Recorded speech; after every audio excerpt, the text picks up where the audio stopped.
Hi everyone, welcome to OffensiveCon. First, I actually just want to thank OffensiveCon for bringing me here and throwing an amazing conference, and of course all of our speakers and sponsors as well. My name's Dave Aitel. Let's do it. Through the magic. Oh, you know what? I did a thing where I reviewed my talk. We're going to go backwards.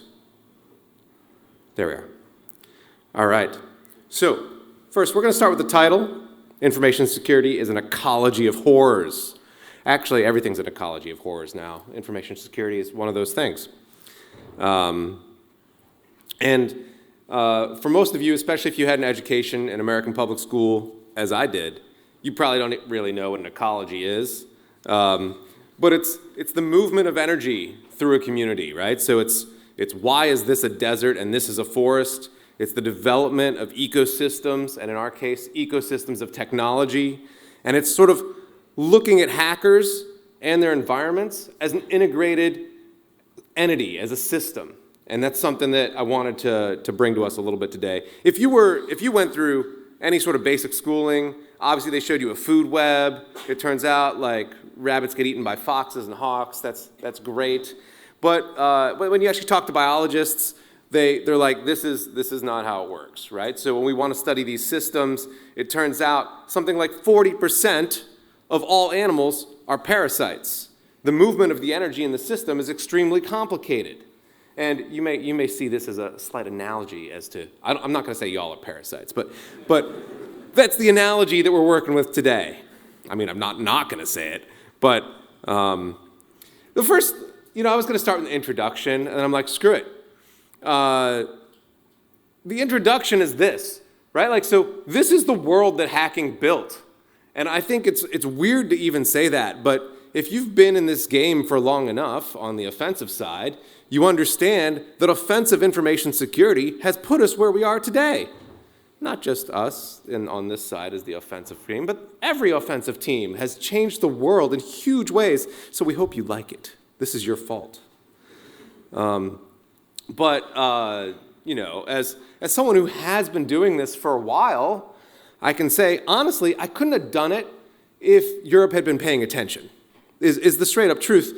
A lot of the early researchers that I hired to move the world were European, and if their governments had any idea that they were as good as they were, they would have hired them first. So it's good to see everyone's caught up. And the real problem here is, of course, HR. HR is really hard in this business. Everyone here in this room is both hunter and hunted, right? There's people here in this room whose sole job is to find out your deepest secrets, what you want. It's more money. It's not complicated. I put this beetle here. Y'all are like, there's a pretty beetle here. All right, so that's a terrifying beetle. All right, so there's actually a species of beetles that eats nothing but frogs, and it only eats them when the frog tries to eat them, right? Because frogs eat beetles. That's another thing you could have learned in biology if you studied, which I did not. And so in that same sense, the integration of cyber forces over the last 20 years into government agencies and militaries has changed them.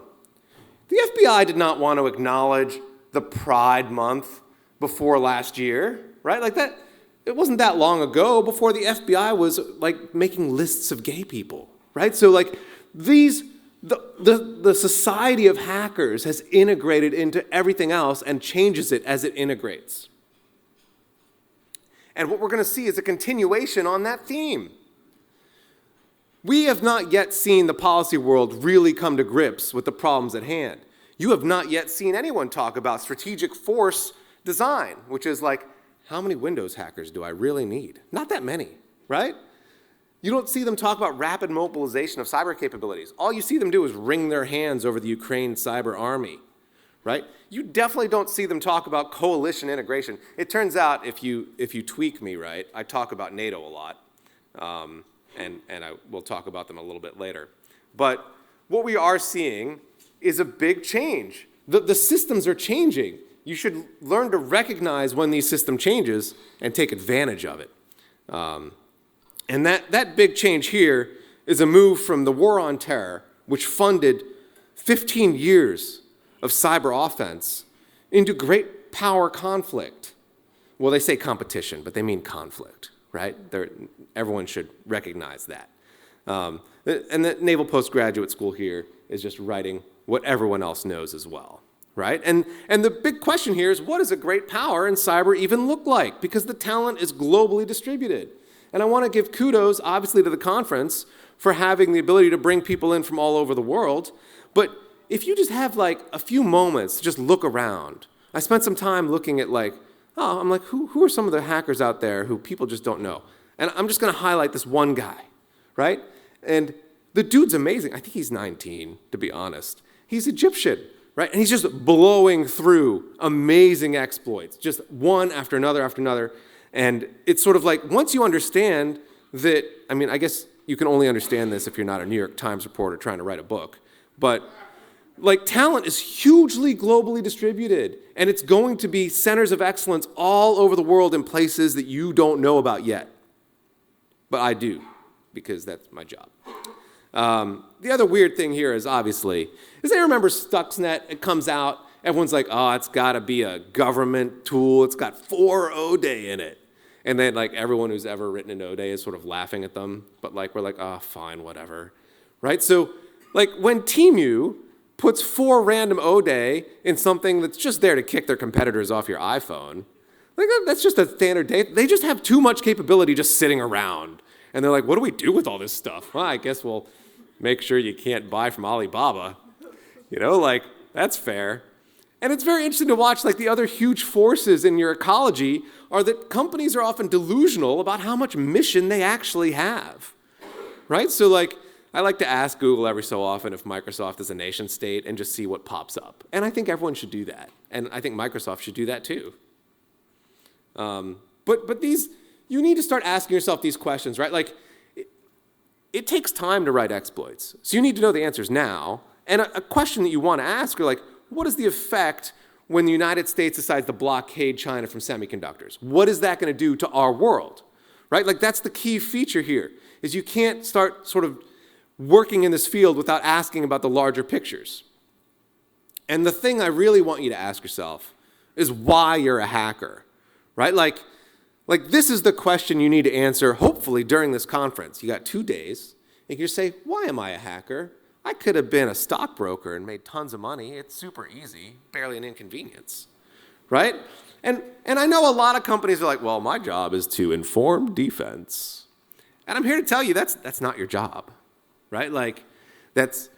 First of all, you can't inform them. They will refuse to learn. Just look at Halvar's face.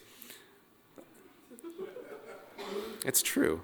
But the goal of hacking is to do something beautiful. And I think you need to be able to change the social use of technology in a way that is simply not ignorable. They cannot ignore what you do. And modern information systems are hugely powerful. These things have the ability to shape societies, and they're really only held back by our understanding of their flaws. And that understanding of the flaws is literally just y'all. And I know that policy people, because I spend half my life talking to them, will refuse to listen to any words that don't involve the word strategic deterrence. And this is what strategic deterrence is. Honestly, people would be building willy-nilly without you, and they'd be doing bad things. And so I think it's a holy mission. But you should have your own mission. I just thought I would let you have that. So what should you hack? This is the question that's very hard to answer. What should you hack, right? Everyone here, honestly, a lot of people here hack just stuff they like. They're like, you know what I really like doing? Heap overflows, because I'm a little neurodiverse, right? That's kind of how it is. And the answer is no. You don't hack all of the things.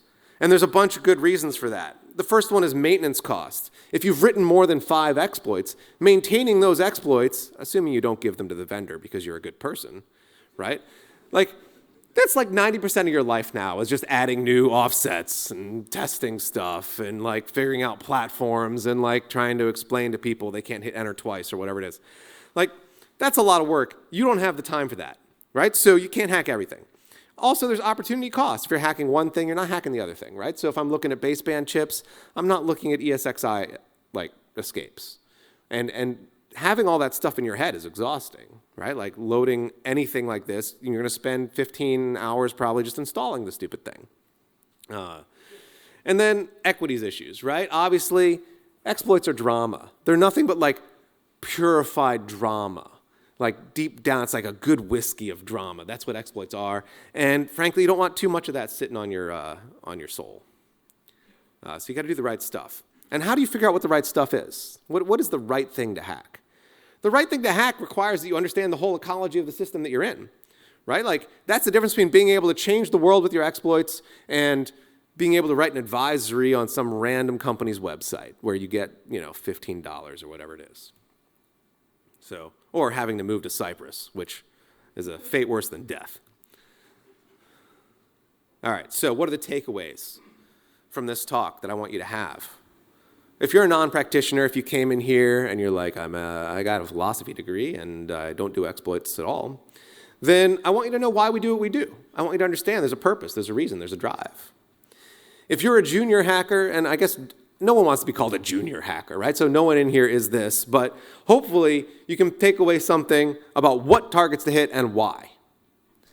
And if you're a senior hacker, you can tell me why I'm wrong later over a beer. And hacking is a very weird thing to do. It's extremely odd. All of you are very odd. And I was talking to my therapist the other day, as you do, and he's like, you don't really trust your own judgment, do you? And I'm like, no, actually, it turns out that hacking is the discipline of questioning all of your assumptions all of the time. And it's just second nature at this point. So hopefully someone else here shares that.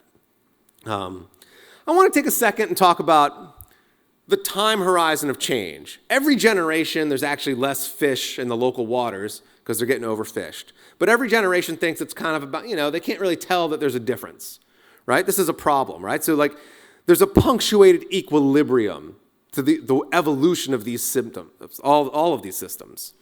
And so I want to just bring back, a web page that I edited in Vim on a DEC Alpha 1 million years ago.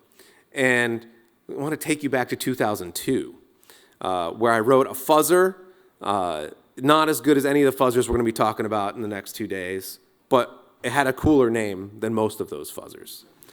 I wrote DCE test, which allowed you to connect to the endpoint mapper on Windows, because there wasn't a tool for that back then. And I wrote another thing that I think honestly still gets local roots on most Unixes. It's just the way it is. It makes long strings longer. It's not that hard. And I like to look at things like, what is James Forshaw doing now? Now, this obviously was 2019, and he was very bored. And he's kind of doing the same thing of what if I just wrote a utility that actually connected to the Windows things that are there, because Microsoft doesn't have one for you already. And that's an interesting sign, right? Because that always has been fruitful, always. And I did a little walk around a couple days ago, and it's sort of it's always great to me that hackers will teach classes on their O day long before they talk about them, right? So obviously I didn't write DCE tests just to get some printouts. Maybe, we taught a class for a while first, and then eventually I think we released, as you can see, 1 or 2 random bugs and things. So in 2003, we had a better website. I learned how to use the GIMP, so I had a cool logo. And I started writing something called Daily Dave. It was like a blog before there were blogs. Released a product called Canvas, which had some exploits in it, and a GUI that only no one will forgive me for. And so we also had this thing called the Immunity Vulnerability Sharing Club, 2003. So the only companies on the market giving you O-Day were iDefense and Immunity. And this is the Immunity Vulnerability Sharing Club website.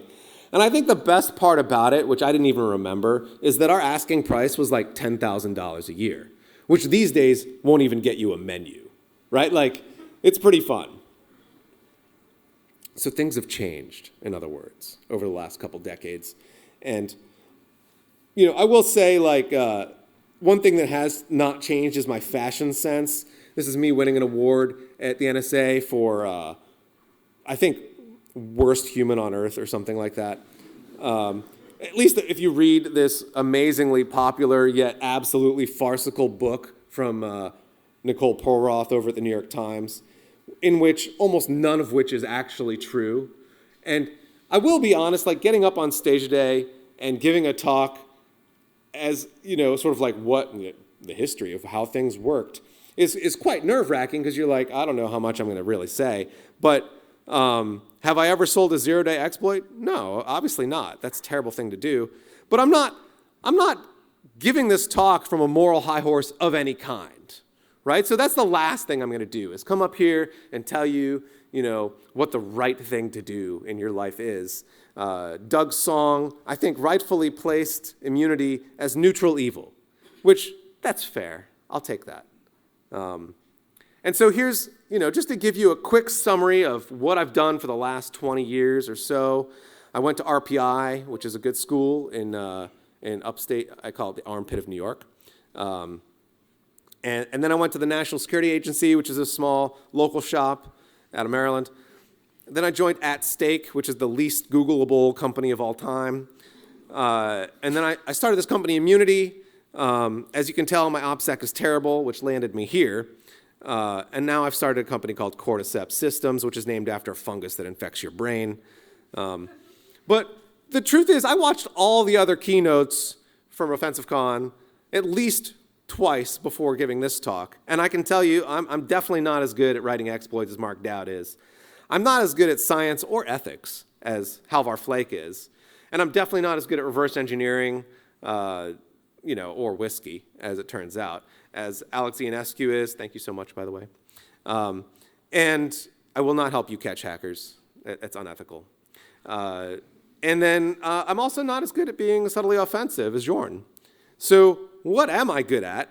And I'm going to leave that for later, actually. And first I'm going to talk about one thing I am good at, which is opening up conversations with hackers. And the way I always do is by asking them what their favorite exploit is. And you should try this today because someone's favorite exploit is more telling than almost anything else you can get them to say. It doesn't have to be their exploit, but sometimes it is their exploit, right? So that tells you they're a little narcissistic like me. Okay, I want to talk a little bit about the underlying movements behind our industry because there's actually very little data available out there. We have very few senses of what's happening in our industry, which is a very weird thing to say since there's so many people here and everyone's pretty smart. And everyone's like, well, we're at the tip of the iceberg, so we're not seeing what's under the water. What's under the water is bigger than what's above the water. And I'm like, okay, that's great, right? But actually what we are these two Antarctic midges sitting at the very top of the iceberg with almost no visibility of anything, which is why we think all bugs are memory corruption bugs for some reason, right? So the amount of visibility we have is so tiny that it almost makes everything we say wrong, except for this talk, obviously. So I will talk a little bit about the evolution of defense over the last 20 years. In 2000s, it was just a free-for-all. GR security wasn't invented yet. So it was just, you could do whatever you wanted, right? And then in 2010, you could do stuff you wanted, but then there was someone to blame. When the company got hacked, they could blame somebody. And now we're doing attack surface reduction. Actually, what we're doing is we're pretending to do attack surface reduction, which is even more fun. And you can see that, like, in the 2020s, this is the era of collaborative defense. Collaborative defense is pretty cool. And I think my favorite part of this collaborative defense is when New Zealand has a big enough team that they can split their team into two and have the National Cybersecurity Center and GCSB. I like that. That's a good sign. And so one thing about this is obviously these are all, Five Eyes teams. But you know that actually a lot of the information feeding into the collaborative defense comes from industry, comes from outside partners. It's not all American and British and English speaking. And the downside of that is we have almost no investment in shared offense. And in fact, I will rant at you for years if you let me. But this has got to be the most pathetic and hilarious thing I've ever seen is actually just the term sovereign cyber effects provided voluntarily by allies. Right? Like, NATO needs to get its crap together. It's definitely like, it's nice that people are starting to think about it, but for example, you have to wonder, what is a sovereign cyber effect provided involuntarily by an ally? Right? Like, so there's a lot of work to do here, and you're going to start to see it. So I don't mention it just to make fun of them. I mention it because we're going to start to see it. These are predictions, right? Like there's such a big gap. You're going to see water fill that gap. All right, enterprise software. Enterprise software is one of those, it's like it's never changed, which I think is amazing, right? Like at one point, Antarctica was like a forest filled with creatures, and now it's a desert sort of ice. But enterprise software will always be the same. So the question, I live in Miami, and Miami is the national city of grift. And so it amazes me that at one point we had like, a crypto company as the local sponsor for our stadium. And now we have Kaseya, right? Like they paid something like $117 million for naming rights. But why do they have that kind of money, you have to ask yourself? Well, this is how you get that kind of money, making software. Software that's not even O-Days. They didn't have to use a debugger. In fact, I'm pretty sure they did not use a debugger creating their software, right? So here's how you do it. You get funding, and you hire just a bunch of engineers. It doesn't matter who, just some engineers. And then you just build up any product, it doesn't matter, that solves some enterprise problem. And you sell enough of it that they're like kind of like they can't get rid of you because that would require them to do paperwork. And then you lay off your engineers. Just lay them off. Just like, sorry, the market conditions have changed. We're in different market conditions now, right? And you hire a bunch of marketing people at the same time and a bunch of salespeople, and then you sort of just buy revenue, just as much as you can get. And then once your revenue's high enough, you just either go public or sell it to a mega company of some kind. IBM's a good choice. CSC is another good choice. You can just pick any of them. It's fine. That's how you make billions of dollars in doing actual software. It's not this, obviously. This is just fun. And you can kind of start seeing this when you look at like companies that have an open source model, because you can go to their open source stuff and you can be like, I notice you're not committing any changes anymore. What's going on, guys? And it confuses Jags, right? Because Jags is extremely optimistic, which is weird for someone who lives in Miami. And so it's sort of like, he's like, that's crazy. You guys aren't committing any more code. I'm like, yeah, that's the model. That's what they teach you in the MBA schools. If you go to Harvard, they'll sit you down and they'll be like, here's how we do it. It's not confusing, right? So what does that result in? Obviously, it just results in endless trivial bugs, right? So first of all, this guy's a really good hacker, and his hacker name is like very teen boppery, right? Like, he's like, I am Haxer31337. I love that. And you can see he's frustrated. He's like, hey, everyone, this is extremely critical. It's a top enterprise product. What is wrong with you? Why aren't you paying attention, right? Like, he's like, hey, we did like an announcement, and like you don't have to be able to read Vietnamese to know that the vulnerability is some dots and some slashes, right? Like, I got that much. It's good stuff, okay? But it's not new, right? This is not a new problem. This is an ecosystem that has lasted with us for decades. I went into a customer literally 20 years ago, and it was one of those things, I wasn't finding anything. They're a plumbing supply company, and I was finding nothing. And then, like, the very last day, they sat me down at one of their workstations, and they're like, I don't know, hit whatever you can hit from here. And they had a PeopleSoft server sitting next to it. And I was like, let me give it a shot. And like 20 minutes later, I had like full shell on the PeopleSoft server. And I'm like, I don't know, is this good? They're like, well, that's our HR server, so get the hell off it. Obviously, that would have been a 9.8. Because 9.8 is as high as CVSS goes somehow. And you can see nothing has changed. Literally nothing has changed. And even yesterday, I was like, this is cool. Cisco Identity Services Engine. That doesn't even sound important, right? That doesn't even sound important. I'm sure it's not a big deal. I don't know what DNA Center is, but probably nothing. These are every day. It's just a continual stream of this stuff. Why are we so forgiving? I don't know, honestly, because the ecosystem is there. Actually, I do know, and I answer it in the next slide.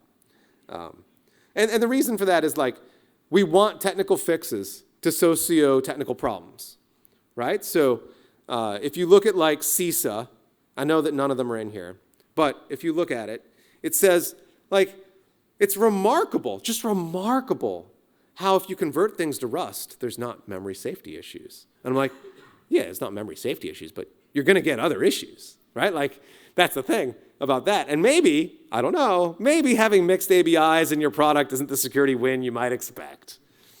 Anything is possible. Future's unknown. But what you cannot teach people, especially when they're in policy, is that in order to change a socio-technological issue, you do in fact have to change the root causes.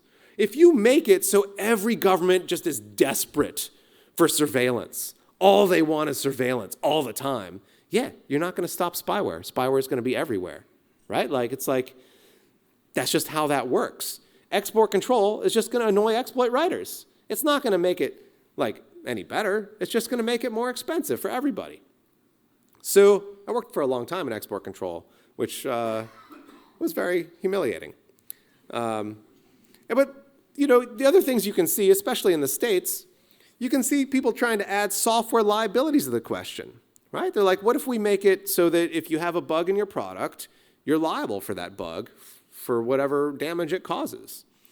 And that's not changing the model, right? Like, that's not like you're going to have to hire some engineers and secure your stuff. No, what it does do is make them hire some lawyers and insurance brokers, right? You've got to figure out how to actually change the ecosystem.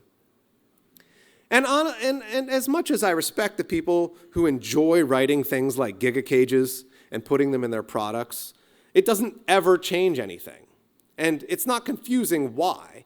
Because if your product's whole economy is about supporting adware, then yeah, you're going to put yourself out there. You're out in the desert, and you're very thirsty for it, right? So these things don't work, and we know why they don't work. It's the ecology of the system that makes all these things constantly fail, and it's very predictable. So I want to teach you something that I like to think I do know how to do, which is not go hungry in this business. And, you know, Mark Dowd's keynote is extremely good. And one of the things he has in it is he's like, one mean thing you can do is go track down people in the open source community who are not good at their job. And that's, yes, obviously that is something we do. But the other thing you can do is look at the business models that companies rely on and look at the engines behind them, and some of those are going to be making the same mistakes over and over and over again. And that means you are going to feed forever. So in a good example of this, I don't know if they're in this room. They're too busy making billions of dollars, right? But Wiz, which is a terrible name, but they have a website here where they just list all the cloud vulnerabilities that they found in the last, couple years, right? And I can tell you how they're doing it. It's very simple. Every company on earth that makes an enterprise product wants subscription revenue. And the way they do that is they take their enterprise product and they lift it into the cloud and offer you an API.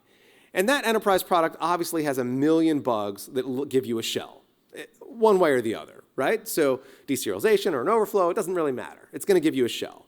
But what they didn't do when they lifted it into the cloud is do any actual isolation from other customers, because they can't, right? The economics don't even let them hire the engineers who would even begin to explain that. Those engineers got laid off, right? So again and again, you're going to see the same business model in these products, and you're going to find the same business model in the hacking that goes into it. That means you need to start building tooling now that takes advantage of all the cloud frameworks, which is going to take some time, right? And if you don't have enough foresight to prepare for these business models, you're not going to be able to exploit them by the time they're useful.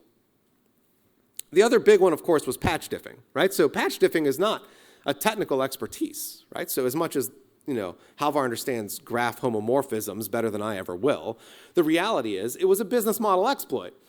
Every company wants to delay the patches till the very last minute. Ideally, never, right? That's the ideal time for Microsoft to release a patch, according to Microsoft. But this, even now, the best part about it is when companies decide that they're going to delay their patches, or they're going to offshore their patches to a team that is not their security team, right? So at that point, you're going to find things in the patch that are introduced vulnerabilities. This is an amazing feature of the business environment. This is not because they're incompetent. It's because they're required to do it by the MBA who's running their company. And, I like to call out Matty Stone here as like one of the very few people doing root cause analysis on the defensive side, or whatever you want to call that. But root cause analysis is something that you have to kind of do when you're doing patch diffing. And then even when you're not doing patch diffing, so valuable, so valuable. Obviously, a good exploit writer is going to do root cause analysis, right? You're not just out here spamming stuff onto the stack anymore, the way I do, right? So one of the weird stories of Immunity was I ended up buying a random bug. Just someone's like, hey man, I got a bug. I was like, fine, let's take a look at it. And then we ended up doing root cause analysis on it because I was like, I don't even know how this thing's working, right? It makes no sense to me. And we found like, oh, actually, there's a whole new bug class in the C programming language in this random thing this guy sold me he didn't even know about. And that C bug class is still around today, right? So this is the value. Like some of these new bug classes can exist for decades and never get rediscovered. It's really cool. And obviously the idea that someone would come on stage and be like, hey, there's bug classes in C that you didn't know about, might tell you something about why I'm so confident that Rust is not the end-all be-all of all security solutions. Because all of these things started as a one-off post by some random person, right? Like Rainforest Puppy threw SQL injection at the very end of his Frack article as sort of like an aside. He's like, oh yeah, and also this SQL thing's cool, right? Like I haven't had time to look into it though, but it's here. Right, in case you want to look into it further. That's how all of this stuff started. The desynchronization attacks, almost everything good is some random, weird alien swamp creature that is a one-off. Finding and paying attention to those one-offs is how you get good at this business. And I want to point out that internal offensive security teams, the Project Zeros of the world, are extremely weird. They are very strange entities, and we get very wrapped in this community around the idea that that is what offense looks like. But the incentive structure around these internal security teams is not that normal. And so you have to understand that they are bizarre jellyfish that live only in the depths, and maybe out on a volcano wouldn't necessarily survive. So it is very useful to spend some time, if you're going to be a hacker, to try to find ways to make difficult bugs exploitable, right? Like that is a cool thing to do. And that is where, you can throw a team of 5 people on a project and be like, well, this is going to be, we're going to turn this, it's a 1-bit switch flip and we only have control every Thursday. So what can we do with that, right? Let's go work on that. It's going to be a great paper, right? But it's actually more valuable as a hacker to find ways to make pretty easy exploits that don't seem to do anything actually useful, right? So this is where lull bins came in, admin to ring 0 bugs. For a long time, those were like a don't fix, and maybe they still are. Timing attacks, people didn't care about those till Spectre and Meltdown came out. Protocol desynchronization, where they're like, oh, you don't have WebLogic installed in the exact way it needs to be, so it's not going to work. Those turn out to be really good. And one of the things that I've done, especially recently, is really examine the bug bounty community for some of the more complicated things. Obviously, 99.999% of it's cross-site scripting bugs that are false positives. But the rest of it is amazing works of art where they have such a huge incentive to explain their value. They go into a level of documentation that's really hard to get from a professional team. And I think some of the more simpler con-ops can be extremely innovative, right? Like expand your time windows. Sometimes you just want to stay in the browser. Don't leave the browser. You don't need to have a kernel exploit. You don't need to necessarily leave the messenger firewall. You're in the messenger. What more do you want, right? Let's stay in the baseband. Don't leave it. Just hang out, right? So these are the things where you start building capabilities that maybe aren't something that fit easily into people's mindsets. And one of the things I've noticed recently, because I've spent the last 2 years looking at open source security, not GRSec, but open source other stuff, right? So once you realize how broken it is, you realize you don't have to put in backdoors in this stuff. Just let the APTs do that for you and just find those. Those are already good. They're well done. You don't need to re-innovate on that. So much easier than learning code QL. That's really complicated stuff. Just see what they've done for you. And the lesson that I think, I don't know if this is how to build intuition, but, oh, I'm hitting the wrong buttons. No, stop. Is I don't know how many in here played Dungeons & Dragons or who have a kid who plays Dungeons & Dragons or watched the Dungeons & Dragons movie, which was actually pretty good. But anytime someone starts talking to you and you're like, I think he's playing a Dungeons & Dragons game, they're gonna never-ending bugs, right? So like, my favorite is Chromium, when they start talking about stuff like map transitions being unstable, right? And I'm like, oh, this is gonna be good forever, just forever. I'm gonna love this forever. Or my favorite one of all time, the distinction between 0 and -0, right? Like, the minute I read that, I was like, oh, this is glorious. Did they do this just for me? You know, like, oh, it's so good. And obviously, the ultimate signal that a technology is vulnerable is when they only give you the docs with an NDA, right? Like, or it's like, this is an appliance you got to put on your network, but you can't put anything forensic on it ever, right? Like, we won't allow you legally. Not we can't, but we won't, right? So obviously, those are gold mines. And by gold mines, I mean you will make literal gold, which is not a good investment, by the way. Okay, so in conclusion, there's been a progression of chords.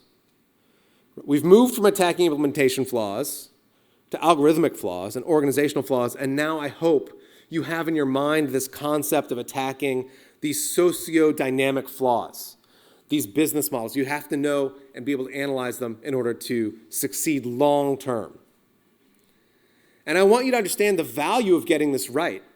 It is not you'll get to give keynotes at very good conferences. The value is that you'll get to stop living like a mayfly. It'll stop being so boom and so bust. Every time hackers tell me how hard finding bugs is, I'm like, well, maybe don't find the really hard ones all the time. It's exhausting. I get it. Right? So like, understand the structure of the strategic environment you're in, and maybe you can stop losing all the time, right? So they talk a lot about persistence, but you should be effortlessly persistent. Effortlessly. It should look easy. Your average bug length should be 3+ years or more. There's no reason Project Zero should find your bugs, right? You should be doing different things. Implants should exist on target networks for decades. They never need to leave. Let's leave them, they're fine. They're not causing any trouble. It's good. Relax. Right? So that's the value of being able to take this mindset. And hopefully I've been able to instill this idea in your head. And here's some random talks I want that no one's going to ever accept, but I like them. Right? So like, how do you transform algorithmic attacks into useful exploits? Like, algorithmic attacks are very easy to find. They're everywhere. When you watch Orange Size talk, he starts with an explanation of what a hash table is. That's very upsetting.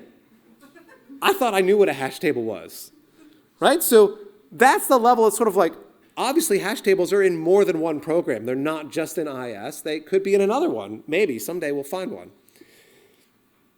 And if you want to learn how to hack, you also have to learn how to do all the other things that aren't just about writing exploits, right? Like, these are very difficult talks to give. Almost nobody talks about implants. People think that Cobalt Strike is like the end of the technology curve. That's it. That's all we're going to do, just connect to C2s forever. That is not how it works. So it's very interesting that there's no progress there. People think GPUs and TPUs and stuff don't have CPU bugs and you can't have an overflow on them. But what they mean is, oh, it's so hard to set up a debugger, right? Like, which I get. I still want to see it. And then obviously CPU erratas are a green field, right? Like we have the microcode sometimes, even if you don't have the microcode.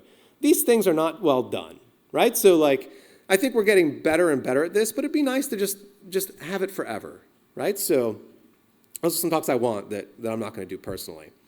And as a last statement, I'm going to say, like, in 20 years, none of the bugs I ever helped with were ever used for something I disagreed with.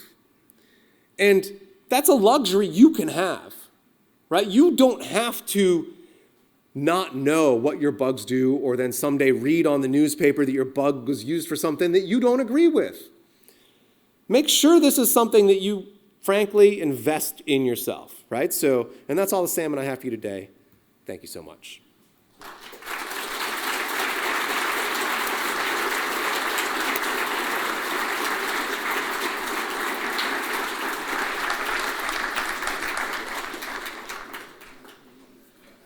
wasn't going to do questions because I'm going to drink when you ask me questions. But enjoy the conference. Next, we have amazing talks.